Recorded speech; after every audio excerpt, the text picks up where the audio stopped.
Hey, everybody. Outside the NHL playoffs, we've reached the offseason where we know hockey may not fully stop, but we are out of the 4 to 5 day a week hustle, which is nice.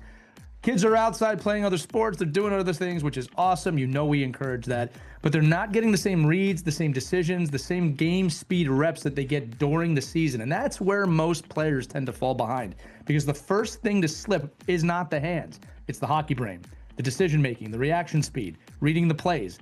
That's the hardest thing to rebuild once the season starts. That's where we continue to be really impressed with NHL Sense Arena, especially their Dangle Pro stick handling drills. It's not replacing ice time. They definitely deserve the break, but it's making sure your kids stay sharp when they're not on the ice. So they come back ready and honestly a step ahead. Right now, they're offering an off-season pricing for $299 for the year. That's less than $1 a day, and you can get up to 4 profiles, so all your kids can use it. It's got hundreds of drills, training plans, game modes, everything. If you've got a goalie too, like I do at home, May is goalie month. There's gonna be weekly prizes, giveaways, even custom painted masks available. My kid is really excited for that. And as always, you can use the code OKPH to save an extra $25 off your purchase at any time. Head over to nhl.sensorina.com and take a look. You will not regret it. If you want your player coming back confident instead of catching up, this is a smart move, as well as listening to this episode. So let's get you into that right now.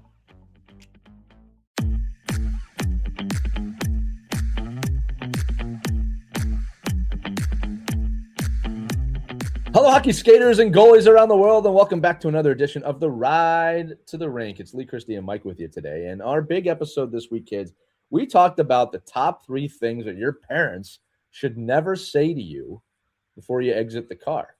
And so what we want to talk to you about today is maybe some of these things you might be hearing from your parents. Make sure that you understand that if your parents are telling you these things, they do care about you. They do love you. That's why they're trying to push you. But maybe some ways to compartmentalize what they're saying to you, and or kids, maybe a way to communicate with them of, hey, dad, mom, I don't really love hearing that before I play. It makes me pretty nervous, right? Or it makes me feel bad, right? You're allowed to have these conversations with your parents. And parents, for those of you listening, right?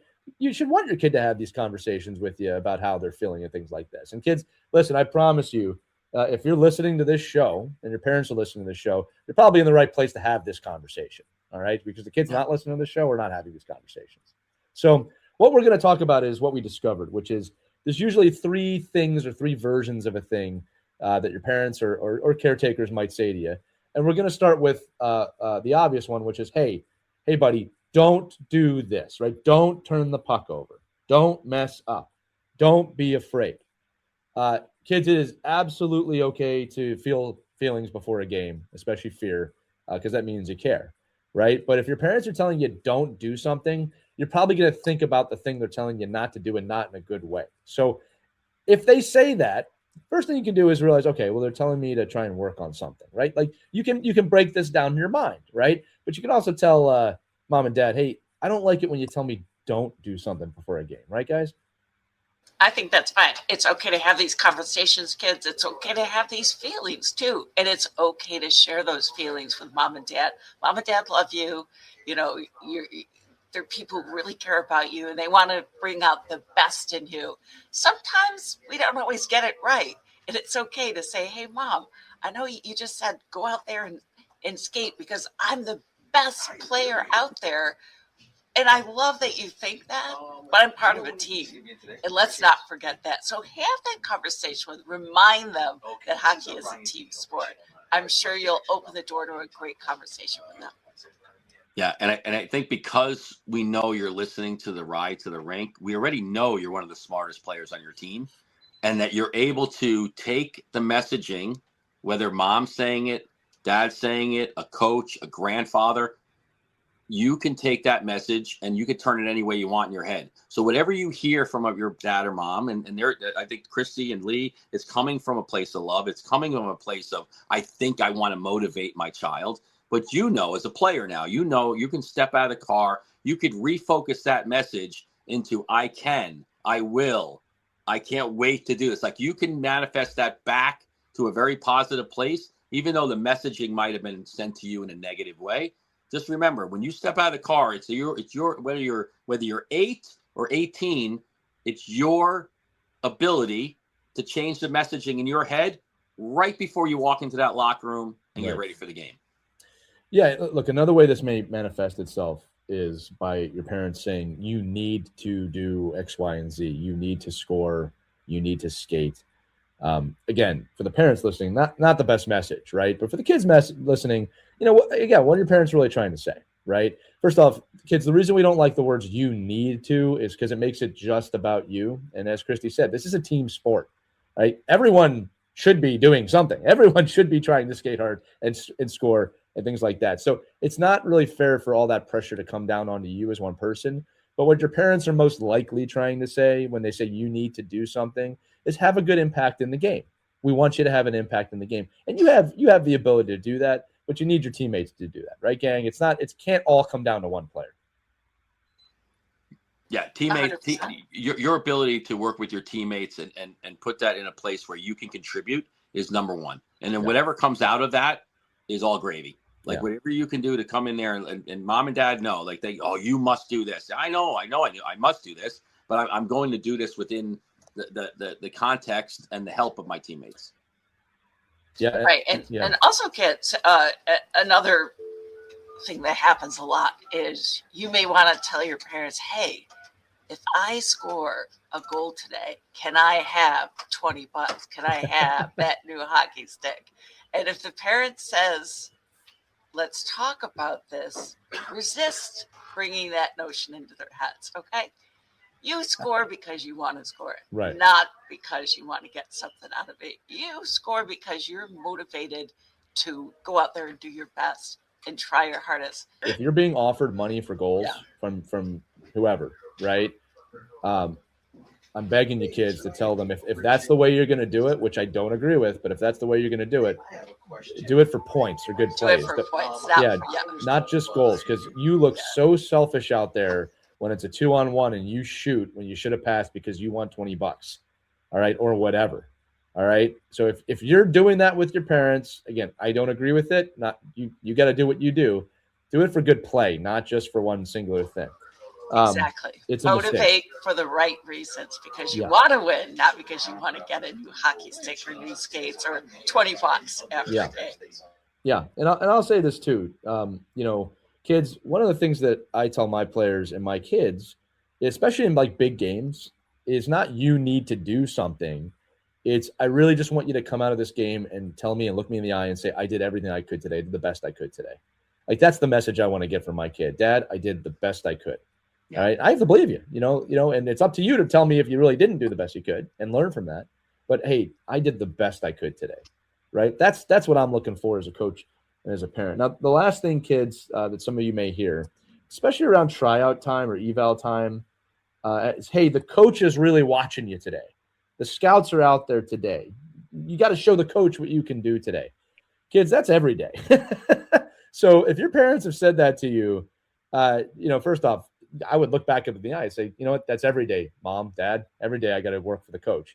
And just know that there is no one game, one practice, one tryout that's going to define your entire career. There just isn't. I can guarantee you that as a coach, as someone who evaluates, just go out there and do the best that you can every time. That's the message, right? It's every time you take the ice, have fun, work hard, do the best you can. All right. And I got to say it too, if you're getting these messages from your parents, again, we all said it multiple times, it's coming from a place of love. It's okay to tell your mom or dad or caretaker, hey, I really don't love it when you put that kind of pressure on me. It puts a lot of pressure on me. All right. And if they say, if your parents on the off chance say, well, good, I want there to be pressure on you, then you should definitely say, it doesn't make me play better. This does not make me play better. And kids, I'm going to tell you, it does not make you play better. All right. We can tell when you're under duress or stress was a better word. And you're not playing free. All right. And the amount of times, kids, I have to tell my players, even the older players, hey, you're tight. You need to loosen up. You need to play your game and enjoy your game. Right. That means there's too much pressure on them. You don't need that level of pressure on you. It's okay to have a little. We said this in the big episode. It's okay to feel a little anxious or nervous or put a little pressure on yourself. That's good. That means you care. All right. But too much will have the opposite effect. Yeah, just enjoy what you love to do. Go out there, play your best, be your best, and focus on one shift at a time. If it seems like an overwhelming game and that you're like, no way can we win this game, focus one shift at a time and just do your best every time you're out there. And forget about the bigger picture, right? Yeah, think about all the little things you can do. Yeah, it does pay off. All right, take care, sir. Mike, final thoughts. Yeah, I think that's one of the coolest things for you guys that play sports, right? Is you get to go in and compete. And if somebody has to remind you to compete and remind you that it's a day to compete and remind you it's a day to play better, then it's going to be really hard for you to be successful in sport. So just go in, understand that you are competing. You mentally are ready to go, and you're physically ready to go. Just tell mom and dad thanks. Can't wait to get out there. You don't have to respond to it. And just understand that anytime you go into any competition, whether it's practice, games, math test, gym class, whatever, go in there. Somebody's always watching you. Somebody's always evaluating you. Somebody's always saying, oh, well, I guess so-and-so's off today, or wow, so-and-so really came prepared to play today. These are kind of things you can control as an athlete, as a person. And hopefully you don't need a lot of reminding about that. Yeah, and look, I'll just add on to that kids, the older you get, the more you're going to realize that the compete part, the competition part, is the most fun part. I mean, being with your friends and stuff is too. I'm talking really like gameplay right now, but like the ability to compete is super fun. And the more you can embrace that, the better it gets. It's a privilege to compete. That's what I was trying to say. All right, kids listening, listen, on the off chance that your parents did not listen to our big episode this week, in the words of Mike Benelli, go tell them like this. Say, whatever you do, don't listen to the main episode of Our Kids Play Hockey this week. Don't do it. Remember, nobody else is watching you. Don't follow this link. Don't do it. Whatever you do. Kids, if you do that, they'll listen to it. All right? And they'll hear all the things that we just said. And parents, joking, if you are listening, if you had a chance, we did just do this episode, 3 things you shouldn't say to your kids. And again, they're elusive things. They're things you might be doing that you might not realize you're doing. So we encourage you all to listen to that. But for the kids listening, remember, no matter where you're at on this hockey journey, we believe in you. You should too. Christy, any final thoughts? Yes. We love you, kids. And I know there's a lot of pressure out there. You don't need that extra pressure. If you're feeling it, talk to somebody. Share it with somebody. That's the best way to deal with it. Don't keep it bottled up. Express your feelings. There's somebody out there who's going to listen to you, and then you'll feel better, and you'll figure it out. You'll sort it out. I love it. And kids, again, what she said, the more you understand your feelings and learn your feelings, the more control you'll get over them so they don't control you. All right. So that's going to do it for this edition of the Ride to the Rink. Kids, remember, wherever you're out in that hockey journey, we believe on you. We believe on you. We believe in you. You should too. We'll see you on the next Ride to the Rink, everybody. Take care.